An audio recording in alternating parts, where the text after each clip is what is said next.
Inilah istri Nabi Lut alaihissalam yang dikutuk Allah menjadi patung tiang garam.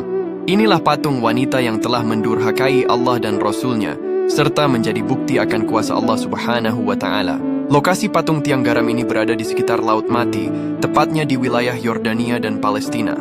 Menurut kisahnya, dahulu istri Nabi Lut dikutuk menjadi tiang garam karena ia menoleh ke belakang saat melarikan diri dari kehancuran kota Sodom dan Gomora.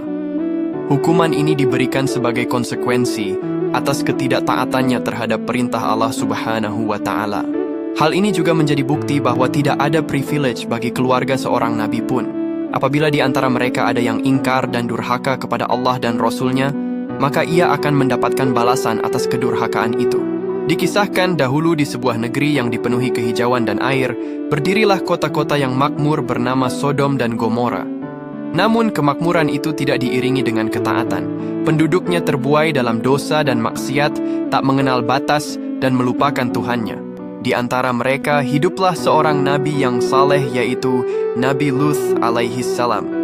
Dengan sabar, beliau senantiasa menyeru kaumnya untuk kembali ke jalan yang lurus, tetapi hanya sedikit orang yang mendengarkannya. Sayangnya istri Nabi Lut hatinya telah terikat pada keburukan kaum Sodom hingga menolak ajaran sang suaminya. Pada suatu malam yang gelap, pernah ada tamu yang datang ke rumah Nabi Lut. Mereka adalah dua pemuda tampan yang sebenarnya adalah malaikat yang diutus oleh Allah. Istri Nabi Lut yang hatinya sudah gelap, secara diam-diam memberitahu kaumnya tentang kedatangan tamu-tamu tersebut. Tak lama kemudian, gerombolan kaum Sodom yang penuh hawa nafsu mengepung rumah Nabi Lut, dan mereka menuntut agar tamu-tamu itu diserahkan kepada mereka. Nabi Lut lantas memohon kepada mereka dan menawarkan apapun asalkan mereka tidak menodai kehormatan para tamunya. Namun permohonan itu menjadi sia-sia.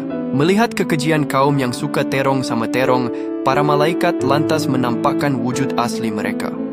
Dengan satu gerakan, mereka membutakan mata gerombolan kaum Nabi Lut yang marah.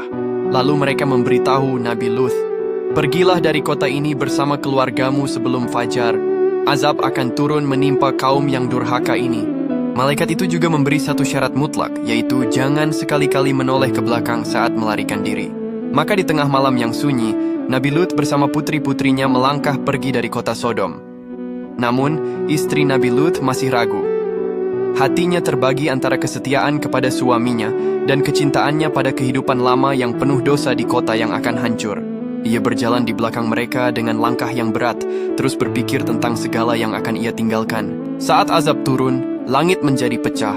Hujan batu belerang dan api membinasakan seluruh kota Sodom.